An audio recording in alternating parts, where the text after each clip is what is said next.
right. Hello, everyone. Hello, everyone. I am Dwayne Shigg, and this is a special encouragement for encouraging men. And so I want to say hello to all of their husbands, fathers, sons, brothers, cousins, and nephews, because we are here to encourage men. That's why we're here today. And I've got some gentlemen here that's going to help me do just that. And just as we get started, want to make sure you know why we are here.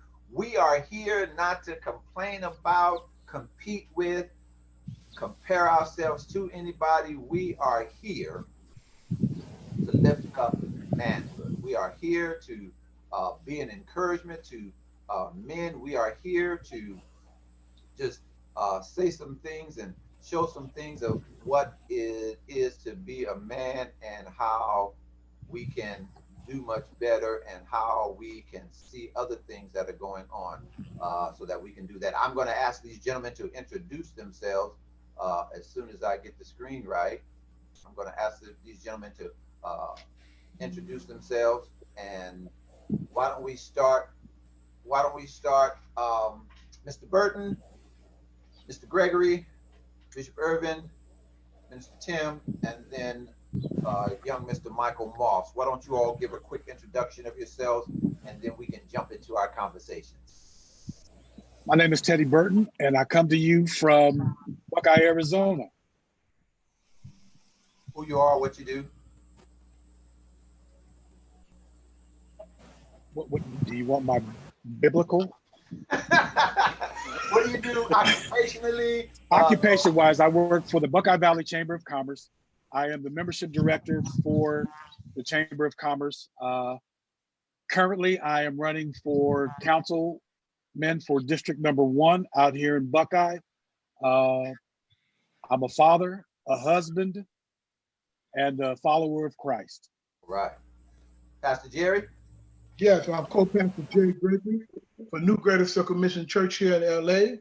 Our senior pastor happens to be my wife, who is Elizabeth Gregory. I work for LA County Probation Department for 38 years, and I'm in charge of running a juvenile lockup. That's the work I do at this time other than in ministry. Okay. Bishop Irvin? Bishop Todd Irvin, Church 1, North Long Beach. Husband of Kimberly, father of 4, and grandfather of 1. Right. Minister Tim? Yes, my name is Tim Hunter, and I am the proud husband of Nora Hunter. We have 5 beautiful children and 3 grandchildren. Occupationally, what do you do? Occupationally, I work for Northrop Grumman in the aerospace industry, and I am a member of New Day Christian Fellowship, where Bishop Tony Dunn is my pastor. Okay. Nephew Michael? All right, my name is Michael Moss. I am professionally, I work for the Supplier Clearinghouse. We're a certification agency where we work with small women, minority, and LGBT-owned businesses. I am the certification manager there and married. My beautiful wife, Lauren, 4 years. And I'm excited to get into this conversation we're gonna have today. Glad to have you, glad to have you. I'm Dwayne Shigg, Cheryl's husband, Marcus's father, Crystal, Amaya, Maxie, and Malcolm's pawpaw, and I am encouraged to lift up the fellas. That's why I'm here, that's what I do. I've been called a dream pusher, and so I am going to push. That's what we all are here to do. And gentlemen, What's your church affiliation? I know you're the host. What's your church affiliation? I am over the ministers at Church 1 in Long Beach, California. Oh, okay. Co-pastor Kimberly Marie Jenkins Irvin. She's probably going to get me for saying that, but we're locked down right now, so she can't hit me right now. Right. But I, as I said, I'm an author, I'm a speaker, and I push people. That's what I do. And so, excuse me, I got to go in the other room and tell my wife to not laugh so loud because she's watching right now. But I wanted to do this. We did this last month. We had our first encouragement to encourage men last month. And if you want to take a look at it, you can go to my Facebook page, Your EncourageMInt. Mint is spelled M-I-N-T, and take a look at that. But it went well. And so I decided I wanted to do another one just to lift up manhood, just to push men and to encourage men. So in the course of this conversation, we will be encouraging, we will be pushing, we will be giving shout outs to some men that I know, some people I know, and that are doing a great job. And I want to give the opportunity for you to do the same. I wanted to start the conversation because as I spoke with some of you, I mentioned that oftentimes the image of manhood, especially men that look like us, is not always the greatest. And there are a lot of great men doing great things. We're acknowledging that, you know, some guys learn slower, but there are a lot of great men doing great things. And there are certain qualities to manhood. And I want to ask you, start at the top with Mr. Burton.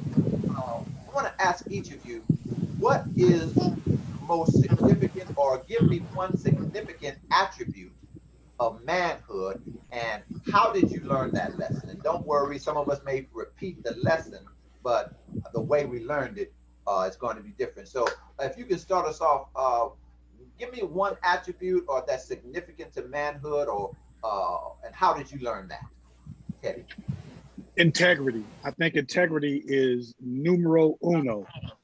Without it, you're lost. And I learned that from two great men in my lives. I was fortunate enough to have a great father, as well as a great stepfather. I don't use that word. I don't like step because there was no step meals. There was no step money. I like that. He was my father. Right. I was able to learn that from them, and they taught me that at an early age. Integrity. Say what you mean what you say. I like that. I like that. Bishop Urban. Responsibility and accountability. My father always taught me to be responsible and to, don't shy away from, things as simple as if you borrow money and you say you're going to pay it back by a certain day. If you don't have it, go face the person, go talk to them. Don't duck them. Don't hide from them. Excuse me, but, Bishop. be honest. Bishop, your video went off. Okay, I wanted people to... I know. It wasn't me. Okay, go ahead. But my father, even like I say, the smallest thing is borrowing money, go back and face first. Hey, man, I don't have it. They shouldn't have to search for you, and just being responsible. He said, and if you make a child, take care of it. Just things like that, My father never let us slide on things. One more thing, if I could say it very quickly, it was 5 of us, 5 boys. And he said, because you're men, I'll never give you a car, but airplane, of course. Don't worry about it. I don't know if you hear the airplane, but I'll never give you a car, but, I'll help you, do what you need to do. So my father was trading the car. I said, Dad, let me have it. He said, okay. I thought he was going to let me have it. A month later, he said, where's my payment? I'm like, what payment? He said, you got paid for the car. I'm like, what? So I had to give him so many $100 a month until I paid it all, but it taught me responsibility. Then also accountability. If you did it, you did it. If you're wrong, you're wrong. If you're right, you're right. He said, if you're wrong, you're my wrong son. You're still my son. I love you, but you're my wrong son. So right. Those type of lessons. If you go to jail, don't call me. Especially somebody heard that before. Right. Yeah. Pastor Jerry, and then we're going to save Michael for the last. Pastor Jerry, then Tim. All right. I was raised in a single family home, so I never really had a father that I was consistent being around all the time and was sharing things. But when I met the Lord and it came to the church that I'm a part of and married my wife, my father-in-law, Elder Jones, was taught consistency. I like that. Be consistent with whatever you do. You don't start nothing and then don't continue it. And being consistent in work or whatever you start, stay with it. Don't stop. Don't put it off. Stay consistent with whatever you're doing. And those are some of the things, that's what I got out of the men that are at my church at that time and my father-in-law, like I stated. was all about being consistent. You going to work, don't miss no days of work. Be at work. Whatever you put in your work to do, whatever you're doing, be consistent with it. And I've tried to continue that lifestyle and with my own family and with our ministry to be consistent. I don't care what nobody else is doing. I'm gonna be there to make it happen. I'm gonna make it happen. And That's I'm gonna good. be consistent That's about what good. I'm trying to do. So that's one of the things for me. Mr. Tim. Yes, sir. I would have to say, being a PK, my father's a pastor, is really being committed. He was committed to not only his family, but to the ministry as well. And I think I've grown up to be the same way. No matter what I get involved with, I stay committed to it, until God tells me to do otherwise. But being loyal and committed to, anything that you start, never start something and just quit right in the middle of it. See it all the way through. Like that. I like that. Mr. Moss. Well, I had the fortunate ability to have had three positive men in my life who served in that fatherly capacity. I had my father. I had my grandfather, Al Kimball Jr. I had my uncle, Hal Kimball III, and then I had my other uncle, J.C. Williams. Those were the three men who taught me all the same thing. No matter what you do, be a man of your word. If you commit, follow through. Very good. Very good. And just a side note, all three of those men that he just mentioned, all three of those men poured into my life also, learning some of the things. But one of the things that I would add would be work and responsibility, as the rest of you said, but work and responsibility. And that was taught to me by the greatest man I've ever known, my daddy. And he showed it. And I often tell people when I'm teaching men women relationships that men will often show I love you before they say I love you. And my father always showed that this is what men do. You work. My mother and father were divorced early, but he divorced her. He didn't divorce us. So I saw my father all the time, and he came by. At the time, I didn't know what child support was, but he'd come over. I thought he was just coming to see us every week, but later learning that he was taking care of what he was supposed to do. And then when it's time for Easter clothes and all that kind of stuff, he was always there. So responsibility and work. My father took us to work with him oftentimes, me and my brothers. And so I saw a man working. I realized that's what men do, work. You may not have a job, but you can always find work and even create it. And so that was one of the lessons, the major lesson that I learned, and I learned it through primarily my father, along with my uncle, but primarily my father. Gentlemen, I want to ask you about those lessons that we've learned. A lot of guys don't have those lessons. A lot of guys don't have people to teach them those things, whether they be growing up in a single parenthood, whether their father's not in their life.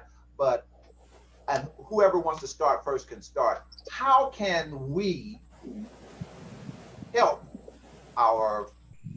the gentlemen in our church, the fellows at work, the people we go to school with, others that may not have that, primarily young men, that don't have those, but they still need to learn those lessons? How can we, as men who know them, how can we influence and infuse or download those messages, those characteristics to them? Anyone want to start? I guess I'll start. Being a father of four boys, one of the things I have to say, even with the young men and being able to work with young men throughout my years, is they need to know you care.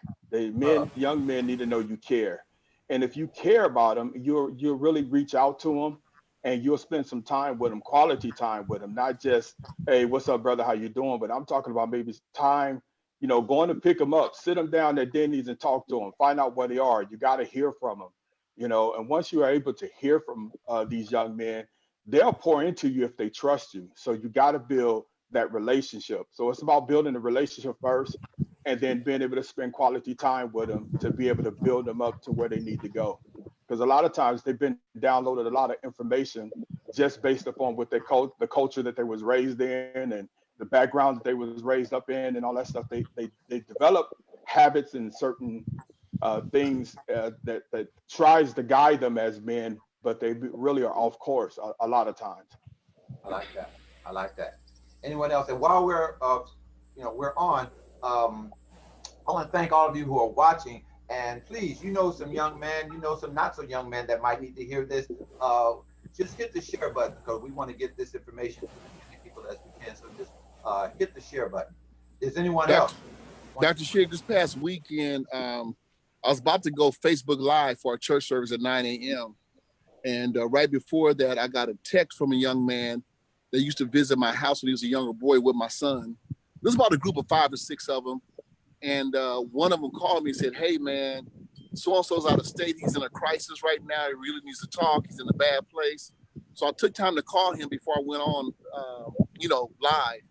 And it really turned out to be a situation where it was let me just say, life or death situation. And he chose life. And I think just being there, being open, being transparent, we all go through things. We all feel frustrated. I can tell you how many times I felt like giving up, throwing in the towel, loving my mate, but not liking her at the time, because love and like are two different things. Love endures, like enjoys. And sometimes, we got to that point in 35 years where we weren't enjoying each other, but we persevered, made it through. We lost homes, cars, all kind of stuff, but we still didn't give up. We still, hung in there. And I think translating those messages to the new generation, all is not lost, man. Okay, your 401k is gone, but hey, you can still get out there and be okay. You can still make it. So I think it's just what our parents gave us, the post-slavery generation that we had, great-grandparents, and then the civil rights people we had before us. They taught us how to persevere. And I think the main thing is teaching them they can make it. And one thing we talked about, as I come to a close, we said don't talk too long, we all preachers. As I come to a close, Which one? 1, 2, I'm Baptist. 3. I get 5 close. I'm only use 1. But as I come to a close, I said, you know what? I said one thing about it. He realized this. I said, man, you're trying to compete with people on Facebook who are not always telling the truth. True. Right. Man, me and my wife, we do married couples. We said we so afraid of couples every day. They getting on talking about how wonderful their marriage is. If it's wonderful, you ain't got to brag on it every day. And sometimes those are the ones hurting the most. Oh, we over here, we over there, we doing this, we doing that. Man, calm down on all that. Stop trying to live the Facebook life and compare yourself to people on Facebook who are usually living a lie anyway. And he said, man, you so right. You so right. That's true, Bishop. And it's true. Social media, man, has people in a hyperbolic state, buying stuff, doing stuff, trying to floss, and you don't have it. You don't have the means. So be you and do you where you are until you get to the next dimension. That's it. And I'm done. Amen. I heard the organ in the back, didn't you? Close number one. Close number one. I have more, but I'm going to stop right here. I got some more, but I'm going to stop right here. I'm not finished, but I'm going to stop. I'm not finished, but I'm going to stop. I want to talk about dreams and goals and influences. I want to talk to nephew Michael. One of your goals and dreams, one of the things that you do, you're a DJ. How did you get into that? What is it about that? Now I'm talking about dreams and goals, fulfillment, because sometimes people they know they want to do something, but they just don't know what, and so they're doing all these different things. So how did you know that was a dream, a goal, something you wanted to do, and what influenced you? Sure. So I have always loved music. My Uncle Hal, who was one of my trifecta fathers, was a DJ. And I was supposed to we had talked about him teaching me how to DJ, but he actually passed away my senior year of high school. I was never able to learn from him. Oh, but wow. I've always loved music. I've always loved music. And I actually found a DJ school. I actually went to college. I graduated, went to Morehouse in Atlanta. But once I graduated, I moved back to Los Angeles. Still loved music. I found a DJ school. It was founded by Jam Master Jay from Run DMC. Wow. And actually went and got certified as a DJ. Wow. Wow. Okay. And in terms of that being a part of my dream, because I've always loved music, I've always wanted to spread happiness. And I've DJ'd some very challenging events. I've DJ'd everything from weddings, which is one of our happiest moments. I do several of those. To I DJ'd funerals, and seeing where you can see people who are their saddest, and then they hear a song. The song always triggers a memory. It triggers just that reflection on where you were at that point in your life, Right. and being able to bring people from their saddest to having that moment of happiness has been something that has been very fulfilling for me. You talked about you've always known, and you talked about it brings up memories. So they do bring up memories. September, that was one of Hal's favorite songs. September, because Earth Wind was his favorite. His uncle Hal went to high school together, and so that was one of his favorite songs. And we used to have these mock arguments: who was the best lyricist, Stevie or Maurice White? And so it was Stevie. But how did you know? Help somebody to understand. This is where I want to go. A lot of times people have pent up desires. How do you know what your goal, what your dream is? How do you know what to go after? If I'm making sense. Sure. So for me, I can tell you that for me, it's still kind of undefined. I've had opportunities where I could actually maybe make the transition to DJing full time, and I haven't made that transition. It's probably a block on my end. I like security. I'm a planner. I like to make sure that I can take care of my family. I have in my home a consistent income. My wife, her industry is shut down right now. She works in movies and films, and they're shut down until the unforeseen future. So I'm actually kind of glad I haven't made that step, because during this pandemic that we're going through right now, I do have a consistent check. It's reliable. I know it's coming. But at the same time, that shouldn't be an inhibitor for me going forward. I am putting things in place right now to make sure that I have savings, making sure that I can take care of our home. If something like this were to happen again, and if I was actually full time with the DJing. But even in my other career, I've always had a desire to help people. And what I do, I work directly with small businesses, women-owned, minority-owned, LGBT-owned businesses.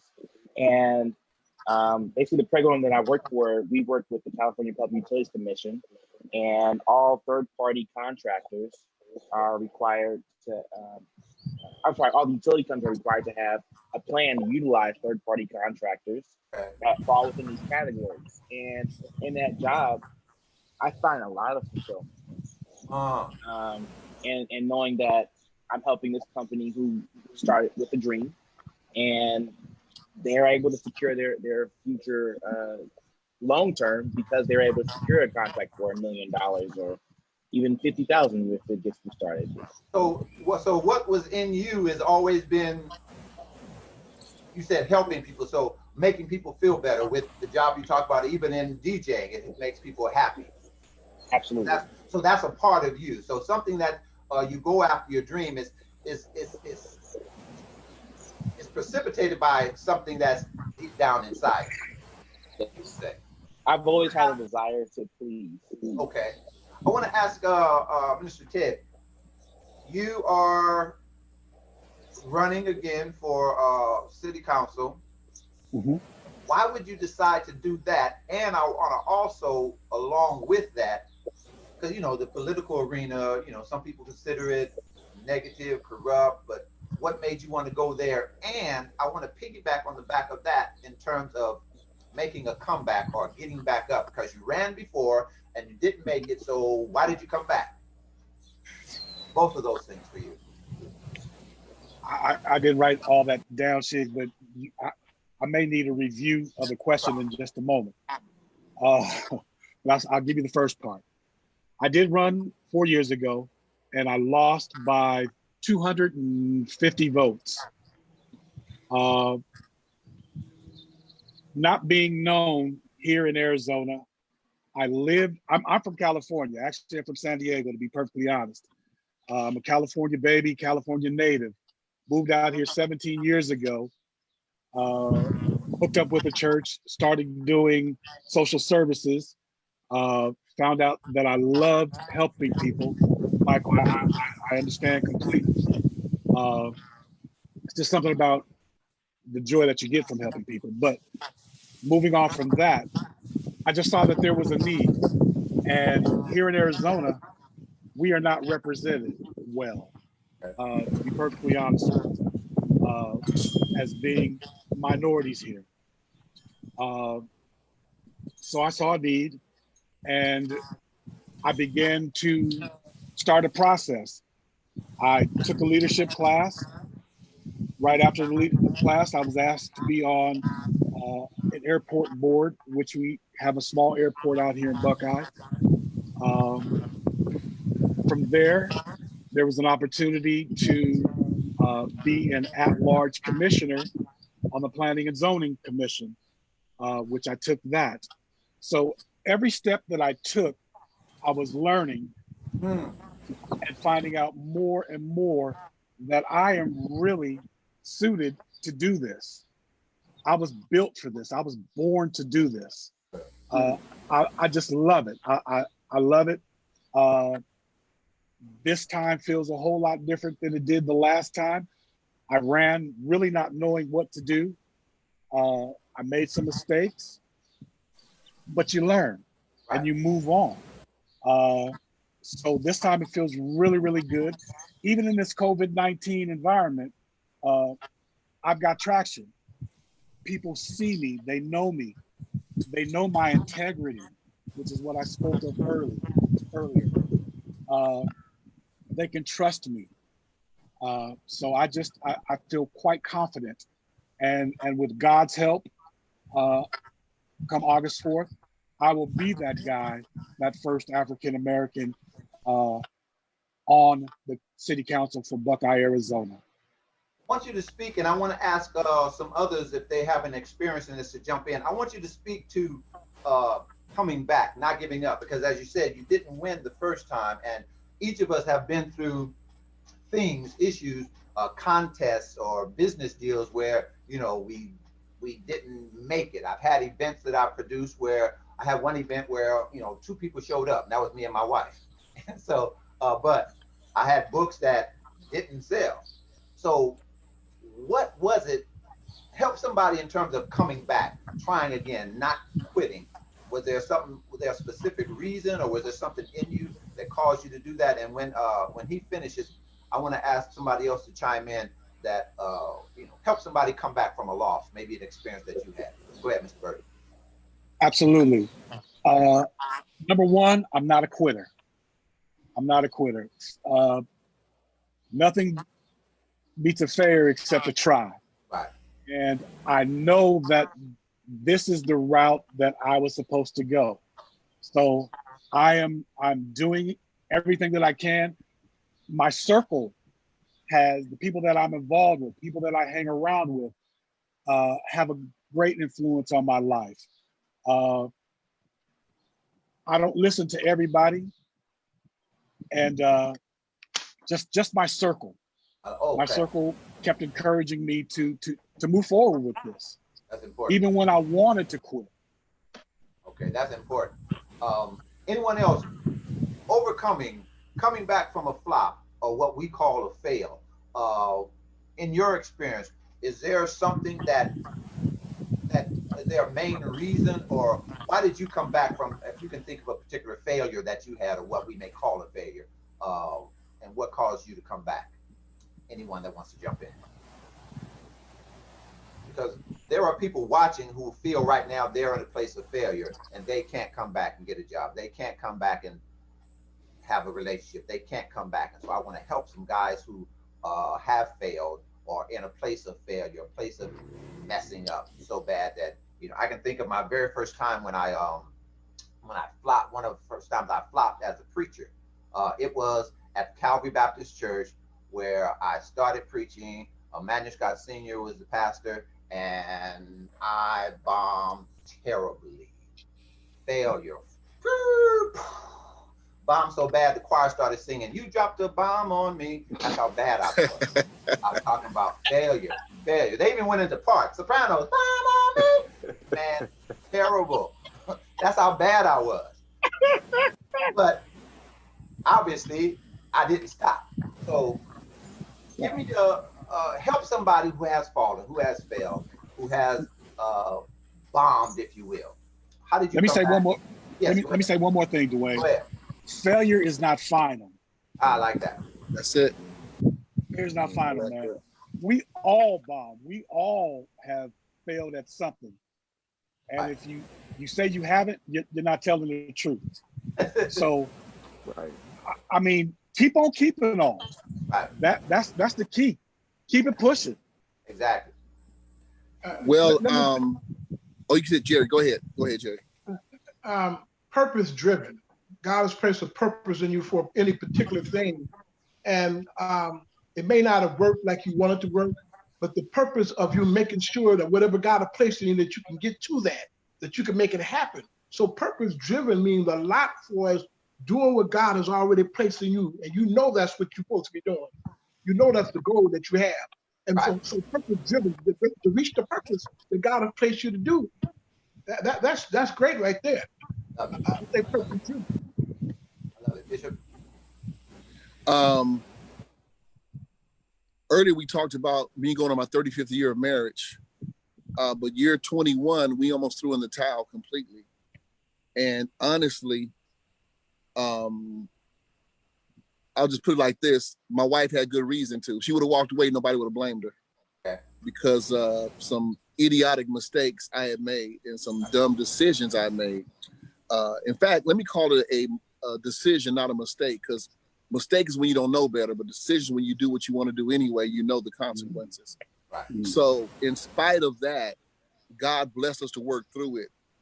We went to a counselor who was an ex-pastor who had gone through the same thing I've been through, and he devoted his life to saving other couples because he didn't make it back to marriage or pastoralship because of his failure.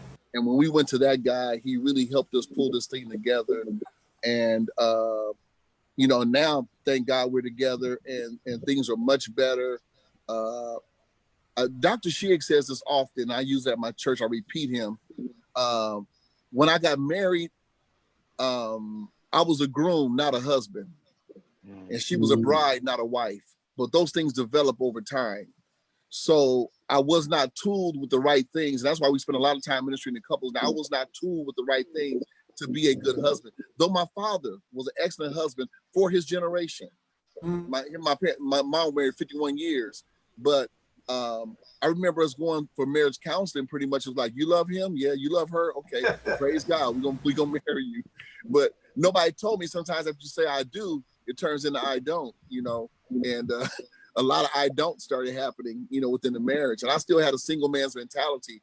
I want to hang out in the old neighborhood with the homies and still stop by. Where were you for 2 hours? Oh, I'll stop by the old neighborhood. Why you tripping? You knew that when we got married. That's my boy, that kind of thing. So I still had a lot of single mentality trying to do a marriage, and marriage is not about you. It's more about the other person. When you get that partner-centric and not you-centric, it works out much better. Last and final point as I come to a close. Number two. Some people say marriage is 50. Some people say marriage is 50-50, but we say it's 100-100. Because when I'm on 20, she's on 80. And vice versa, 10, the other person on 90. So it fluctuates. I wouldn't say it's 50-50. It's two whole people coming together. I didn't need her to make me whole, and she didn't need me to make her whole. We need to come in together whole, and that's why I think we come in sometimes the other person's going to fulfill us. But there was some deficits in me that counselor brought out I didn't know I had until I went to that counselor. And there were some things in me, man, I hadn't dealt with from childhood and coming up and those kind of things that caused me to react the way I reacted in marriage. And being the youngest child, she's the oldest child, sibling, placement, man, a lot. She used to running things. I'm used to being the youngest and trying to be heard. Hey, listen, that kind of thing. So anyway. Now that was one of the areas that I was going to delve into. And since, we're there, let's go there for a little while, because there are gentlemen here listening, watching that are married, interested in marriage. doing well in marriage, messed up in marriage. I want to ask each of you, what is an essential principle, lesson, thing that's important in marriage? And this time I'm gonna go from the bottom to the top. I'm gonna start with the youngest, 4 or 5 years married, and then I'm going to end with Pastor Jerry, 41 years. So I'm gonna go from Pastor Jerry, uh, Bishop Tim Burton, and then close it out with the senior married man, Pastor Jerry. So I know it's just been a little while, Michael, but you've learned something. What would you say is something that you've learned that is essential to a marriage, a good marriage? Absolutely. So I think it's a couple things. One is that I don't let anyone else into my relationship. I have we have an agreement among ourselves where we will process things among us, because a lot of times when people share things, or at least my experience has been, when you share things with other people, they will usually will get a lot of the highlights or a lot of the lowlights. They don't get right. And so I don't go to my friends seeking advice in Right, general. right. Just because I don't want to always go to them and say, this happened again, or I wish you would do this, because then they're going to say, why are you still with her? They don't know my everyday of my relationship and why she's perfect for me. Right. The second So, part of that is communication. We communicate about everything. Um, I don't have much of a filter, so if it comes into my head, it's coming out of my mouth. So she knows how I'm feeling, and I know how she's feeling, and I take that into consideration. And being in a relationship is a daily decision. You have to consciously be in it. You can be influenced by other people, but I don't let those outside influences affect um, how I act in my marriage. hmm, And so far, and I know I'm the youngest one here, youngest fewest number of years, but it's worked so far, and good we're lesson. happy. And when I think about some of my friends and what they've gone through, um, I'm happy to be where I am. I'm Yeah. so glad I'm not out there trying to date and figure out who I should be with. It's perfect. Right, right. Good, good, good advice. Dr. Shigg, I need Yes, sir. permission. I need permission to ask Mike something. Yes, go ahead. Can I steal that when you said it's a daily decision? I like that, man. I'm gonna put that in the repertoire. I'll give you credit the first time, as what preachers do, but after that, it's mine. I own it. It's a daily decision. Absolutely. I like that, man. It's a daily decision, and Yeah, it is. yeah. Exactly, Mhm. exactly. A daily Since decision. 1985, I had to get up and make some daily decisions. He's right, man. Yeah. You did a great job, man. Thank you. Daily, daily. And so, same question to Minister Tim and then Burton. Give me an attribute, one thing that's important that you've learned in to make a marriage productive, successful, happy. For me, it's communication. Um, Mhm. I'm not big on communication. Um, and I have to learn how to be intentional about communicating with my wife. Um, my wife likes a lot of attention, and I'm a sports guy. I'm a sports guy, and I'm telling you, once I get done with work, I got a routine. I want to come home. I want to, chill, take, shower, whatever, chill, and hit ESPN, and I'm there. Well, that game could be on, and she wants to have that conversation, and I'm constantly like, just kind of nudging. But I've learned over the years that I have to give her attention and I have to listen to her, and so it's about communication with me. So what I've learned in the past is just like the young man just said about the daily thing. Learned that I have to be intentional about giving her the attention that she needs, that she requires, so that therefore I can watch ESPN peacefully, you know. So once I do that, once I take care of that and take care of her, make sure all her needs are taken care of, then I can go ahead and start my day. The other thing that I learned too is I had to find my time where I can spend my time. My time is early in the morning. So as I get up in the morning, 3 o'clock in the morning, and spend time with God, then that's my time to do what I need to do. I can focus, I can read, I can study, I can do whatever it is I need to do. And then when she wakes up and do what she, gets ready to go, then we'll spend that time together. Now I have time for her, you know what I mean? Because everything that I needed to do is to been taken care of. So that's what I've learned over these 33 years is making sure she is taken care of. Daily decision, like Nephew Mike said, daily decision. Yes, daily decision. Yeah. Good. Intentional, keep people out of your business. Bishop, you talked about changing your mentality. You can't have a single person's mentality, Right. doing things that you wanted to do. Mr. Burton. I'm going to say 2 quick things. Communication. Don't say anything quick. Communication is key. Communication is key, man. Right. Yes.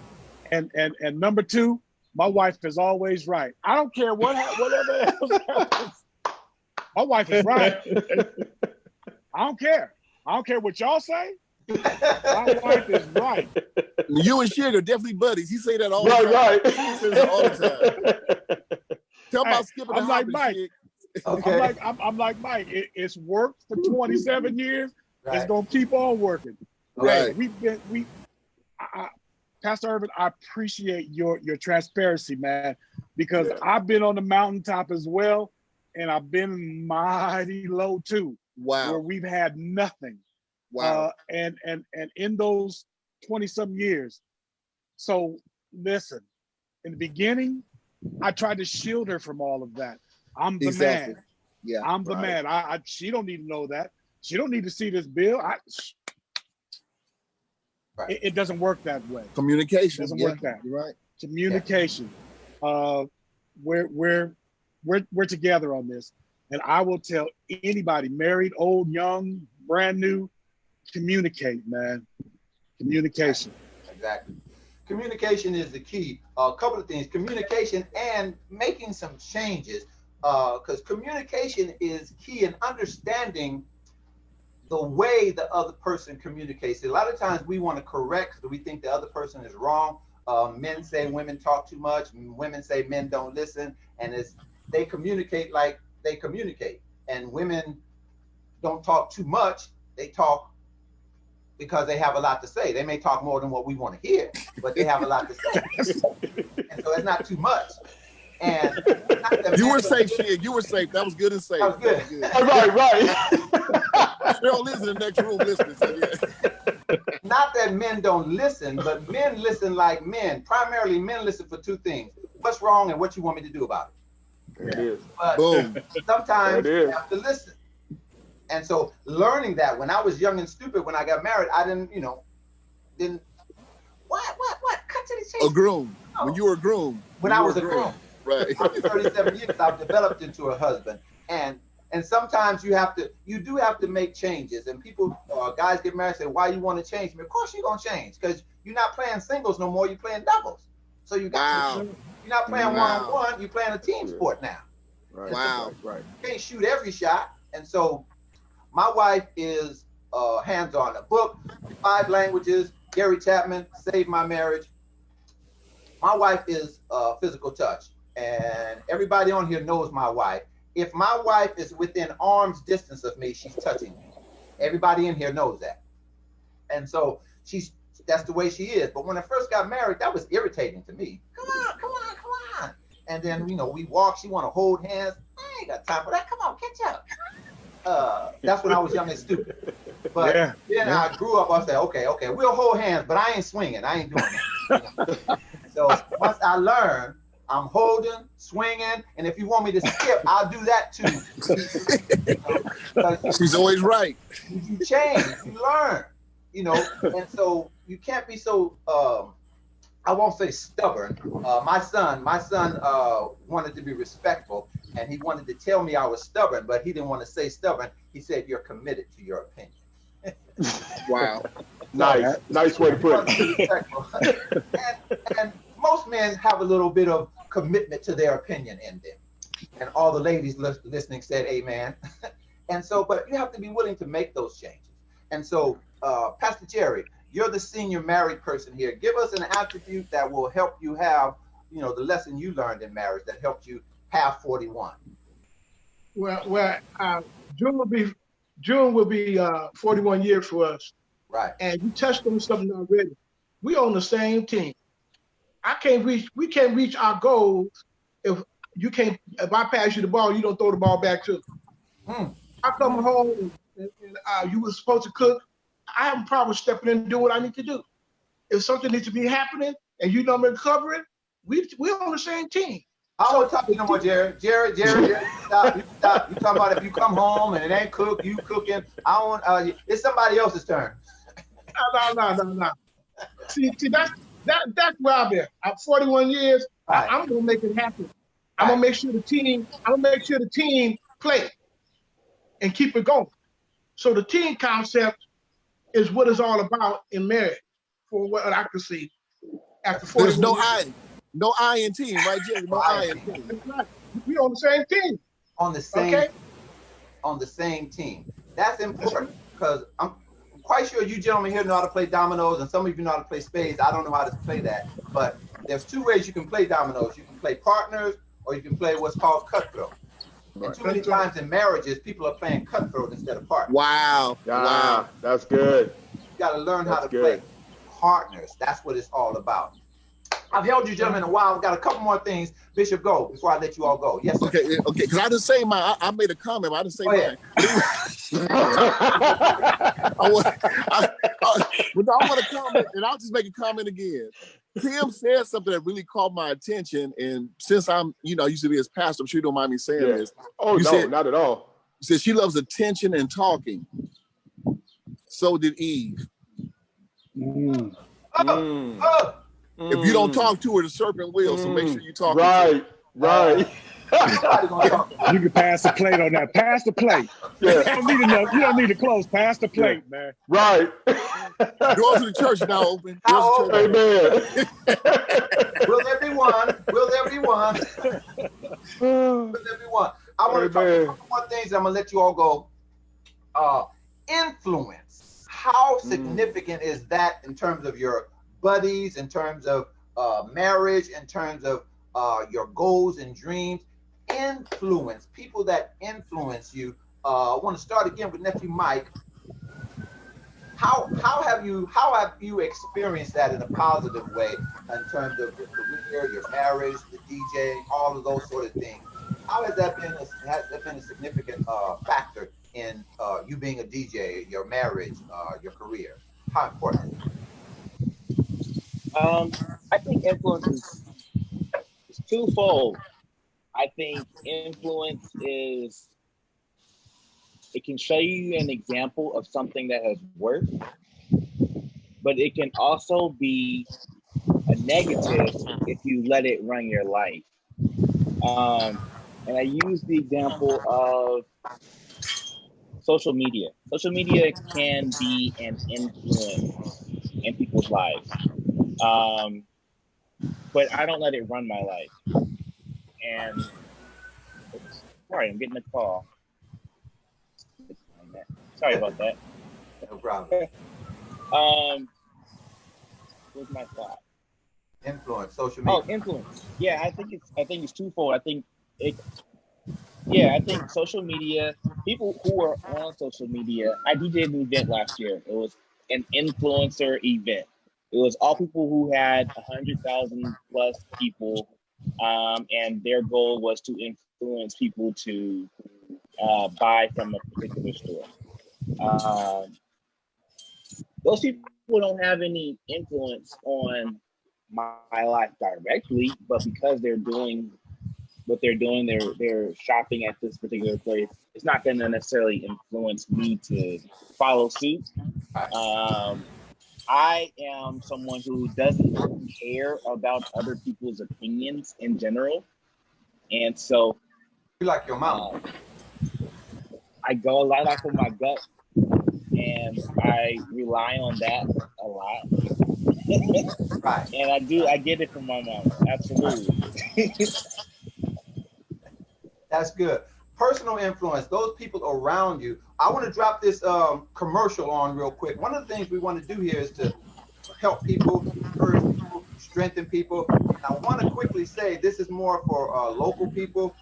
If you know anyone that's looking for work in this COVID situation, this young lady named Jackie Seals, her job is other people's jobs. And so if you know anybody, you can go to Seals_Jackie at lacoe.edu. One more time, Seals, SEALS_Jackie, JACKIE,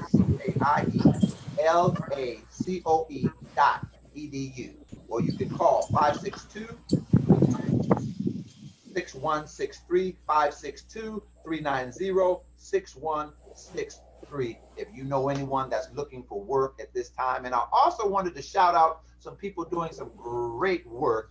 Kenji and Claudia Thomas, they are the owners of the 7-Eleven on Imperial and Normandy in Los Angeles. Minority-owned, black-owned 7-Eleven, Imperial and Normandy. Go by there, buy a Slurpee, buy something, and tell them that I sent you. They're great people. They let me do a book signing out in front of their store once, and so we want to support the people that support us. So go by there and do that. Also, in this time where we're needing masks for different things, I know two people that are making them. My goddaughter, Butterworth Treasure is her name. You can't call her Butter. Treasure. She makes masks. Find her under her mother's name, Kim McClellan, on Facebook, and also Eric Kimball. Great mask, great work, great job, Eric Kimball. I just ordered 2 custom-made ones last night, and so you can find. As a matter of fact, Daphne, if you're watching, can you put his information in the comment section? You can go to Eric Kimball. Just find any Kimball on Facebook, and they'll KIMBLE. They'll hook you up with him. Eric Kimball. KIMBELL. Hey, one more time, Mike. KIMBELL. There you go. KIMBELL. Been on him 45, 50 years, spelled the name wrong. But do that. And Pastor Jerry, I want to ask you a question. You work in the correction field. Yes. Mike talked about, not letting certain things influence them. Oftentimes people run through or come to where you are because of negative influences. What would you say to a young man to keep him from coming to your department? What would you say to a young man to keep him, if he's been there and been out, keep him from coming back? So what would you say to some young men so that they don't meet up with you? You're in the corrections facility. First of all, if you got some dreams, if you got goals, you to stick to goals and not let anyone persuade you to go another way. If you've been incarcerated or you've been on probation, you have to follow the conditions of probation. Probation is a game. It's designed to make you kind of walk the line and walk right. But if you can't follow the line and walk right, you're going to always be caught up. They're going to always hang it over your head. So you got to be able to follow the conditions of probation so you can complete that and get that terminated so you can move forward. It'll keep you down if you don't. And there is a history of continuously over and over again of people violating the probation because they can't follow the conditions of probation. You got to watch who you hang out with, what people are doing around you, being aware of what people are doing around you. You know you're not supposed to be involved with certain things. You got to follow those conditions of probation so you won't go back. So you can't get caught up. You terminate those things. And like I stated, you got to be able to have dreams and visions for some positive things or goals that you want to go and not let anybody persuade you this way or that way. We have a problem right now with gang problems for all young people. All young people. And the young person needs to know who they are, who their family is. You got to know that. A lot of people involved with the environment they're in. When the kid get out or person get out, they're going back to the environment they're in. So they have to have positive leadership, positive people in their lives that can lead them and guide them in the proper way. And if you're a parent, you need to stay on top of your kid. School, after school, before he get to school, if you could pick him up from school, if you could take him to school, those are some things that need to happen because between those times when he get on that school campus and when they're off that school campus, things happen. Things happen, and you're not around, but things happen, and they get caught up so easily because of the peer pressure that's out there. I love it. I love it. I love it. I'm going to ask you all, we get ready to close in a little bit. I'm going to ask you all just to give the last couple of minutes of encouragement to some young man, to some man going through, trying to make it, want to be a man. Give them just a word of encouragement. Before I do that, Minister Tim, you're involved in sports. You're an umpire, referee, right? Sir. And you're an avid bowler. You want to see his eyes light up. Just mention bowling. I told you. What part can sports play in helping a young man, helping a man, period, to help them in their life? If there's a significant part of that it plays, some lessons that you learn from being around and being in sports. Well, it gives them, how can I best say this? It removes the toxic masculinity that they were brought up in, and it brings them into a place where they can now find identity in the gifts and the talents that God has given them. A lot of times, young men don't know where they fit in. And what sports do for them, what sports would do for them is it will help them identify that talent and that passion they have to maybe even challenge themselves to get to the next level. Many guys that I've actually coached in football and guys that I've actually watched in football, all they know is the community that they grew up in. They've never been outside the community or anything of that nature. I actually had the opportunity to take a group of young men to Vegas to play in a tournament out in Vegas, and they were ages 14, 15 years old.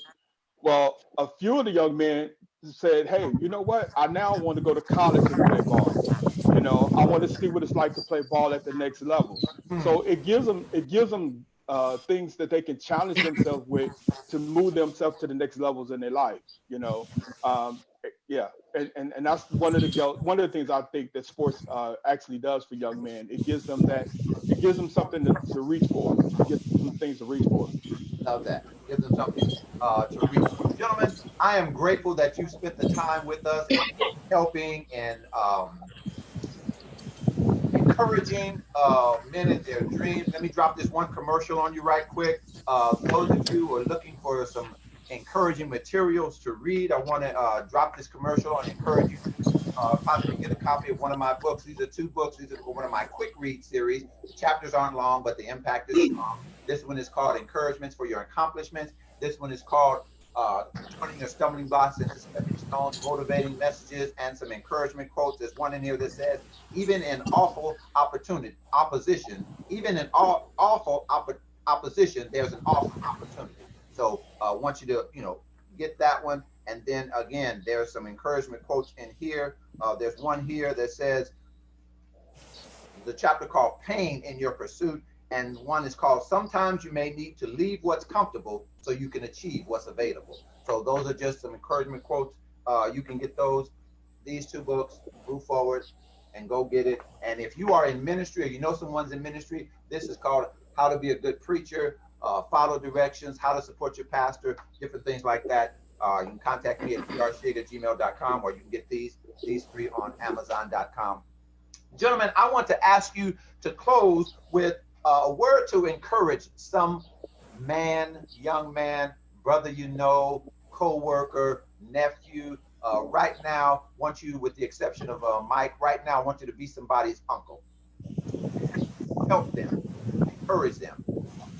You're some guy's uncle, uncle, to encourage them, to push them. And if you have anything that you want to promote, please do. We're going to start with Pastor Burton, Pastor Jerry, Minister Tim, Nephew Mike, and then Bishop Irvin. We're going to go in that order. So, got something you want to plug it, but help some guy right now. I would say to a young man, hey, keep on keeping on. You are young. Whatever you've done in the past is the past. Let's look forward to tomorrow, and let's just keep going. And you can make it. find an example, find somebody that you can look up to, and cling to him like gum on shoe. Mhm. Wow, And I'll leave it there. that's good. I would say, if you don't have a high school diploma, get your high school diploma. Whatever skill set you have, go to school for it, get the training you need for it, so that you can have a skill set, that you can have something you can depend on, so you can have finances to make sure that you're taking care of yourself and responsibility for yourself and your family. That's what I would say. All right. Minister Tim. Wow. I would start with saying self-awareness. Identify where you are in life and where you want to go. Set some goals, set some examples. I mean, set some goals for yourself and try to reach and do things to reach those goals. Get some mentors in your life that can help you accomplish those goals and that can encourage you to accomplish those goals. So I will first say, make sure you do some self-awareness of where you are and where you want to go. Mr. Bergen. Um, just like the young man I talked to the other day, and I talked to several, even some that are in jail, give me a call sometimes, I have to accept the collect call, but always tell them, Bishop, where do I start? I said, son, read a proverb a day. There's 31 proverbs, and except, few months have 30 days, and February, of course, has 28, But if you read, like today's the second, read the second proverb. On the third, read the third. And read that for a whole year and see how your life will change, because Solomon didn't ask for money or rich, he asked for wisdom. But wisdom brought everything else that he needed. So you can get money and all that, but if you don't have the wisdom to keep it, you go through those cycles of broken, blessed, broken, blessed, and broken, blessed. So I would encourage any young man, even Mike that's on the phone, man, read a proverb a day, man. And a young man, let me say that, he said the other day, well, man, I was going to read all 5 chapters. No, read a proverb a day. Don't take in too much. Because, you be on fire and first, get your relationship right with Christ. You want to do it all. No, don't try to eat the whole loaf. Just, eat a scripture a day, meditate, Selah, let it get in your spirit, and live by it. Right. And that would be my advice. A proverb a day, book of wisdom. Right. Mike, encourage a young man, encourage a homie, encourage some other young man. Something that's been common throughout my life has been do your best. And your best is your best. Your best is not the next man's best, the previous person's best. There's a quote when I got to Morehouse, first day I got there. And whatever you do, strive to do it so well that no man living, no man dead, and no man yet to be born can do it better. Quote from our One more time. Mike, repeat Say that again. Rewind. Yeah. It's a quote from our president, Dr. Mays, Dr. Benjamin Elijah Mays. Yes, sir. And he said, and whatever you do, strive to do it so well that no man living, no man dead, and no man yet to be born can do it better. Wow. And if you tackle each day with that in mind, there's no way that you will fail. Your best is your best. You can't measure it next to the next man. I can't measure my life next to my best friend's life or that man's life. I can only do my best. And as long as I'm doing my best, I can't be mad at it. That's right. I can't say that I could have done better because it's my best. And if you just keep that in mind, I think that's something that you can live by as your own personal code.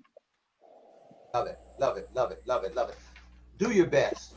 We talked about integrity. We talked about doing your best. We talked about influences, having the right influences as you grow up. I remember my 3 years of high school, interesting enough, almost every weekend of my high school years was spent at your grandmother's house.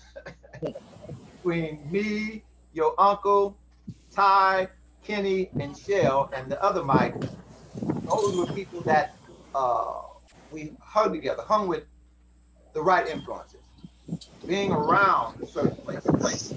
And so get the right influences, those things that will show you what can be. What I call pictures of possibilities. Get you some pictures of possibility. Those people and things that show you what can be done. You can be city councilman in Arizona. You can work and be married 41 years. You can have a career like Minister Tim. You can have the investments. You can change people's lives like Bishop Irvin. You can follow your dreams like Mike. You can do all these. This is a Mike you can be like. Yeah. So encourage, Yeah. do what you do. As a quote from Walt Disney from a book called Go for the Magic, it says, do what you do so well that other people will come and watch you do what you do, and then go tell somebody else they need to come and watch you do what you do. Amen. So do what you do. And always, always, my life is what it is because, as others have said, I strive to help other people. The late Zig Ziglar says, you can have anything in life you want if you help enough other people get what they want. Not the first time you heard that. Somewhere I read, a man, whatever a man sows, that shall he also reap. Fellas, brothers, you've got greatness inside of you. You've got awesome inventions inside of you. You've got things that you can do, dreams. Bishop Blake says you ought to dream a dream so big that without God, it's doomed to fail. It's impossible. That's right. Yeah. That's right. You've got to do it. Yeah. So, closing words, brothers. Yes, sir. You've got greatness in you. Brothers, amen, you can do it. You made mistakes. That's all right. It's in the past. Sometimes we have to unpack our baggage from the past so we can pack our luggage for the future. Wow. That's good. Go for it. Don't let your past hold you back. Good stuff. Gentlemen have said some great things. Brothers, keep on. Good stuff. Brothers. Amen. You do it. Gentlemen, I want to say thank you. I greatly appreciate you being here, all of you, because I know you've had important things to do, and I really appreciate you taking the time to help other men. And so, again, I told you I was going to say it a couple of times more. As my grandfather says, people don't have to be nice, and when they are, you ought to say thank you. Thank you, thank you, thank you. Thank you, Dr. Shigg. Thank you. Thank you. This is good. This is good. Thank you. Yes, sir. It's our pleasure, our honor. Yeah. Appreciate it. And if you want to go take a look, anyone that wants to take a look at the one from last month, you can go to my Facebook page, EncourageMINT, MINT. And one quick plug, you can follow me, see some of my other videos, Facebook under my name, Facebook under Your EncourageMEN. My Instagram is EncourageMan, the letter N, EncourageMan, or you can go to YouTube. Anybody else have anything they want to plug? Any product, any service, any? Those of you who are in the now, Pastor Burton, if I say something positive about you, do I have to let the other person on my site?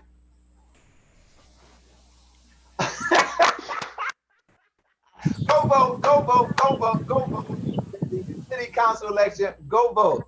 I'm not going to tell you who to vote for. I'm not going to tell you who to vote for. But what I do want to say is that certain people have great quality. So go vote for them. And in all seriousness, fill out your census. Go vote.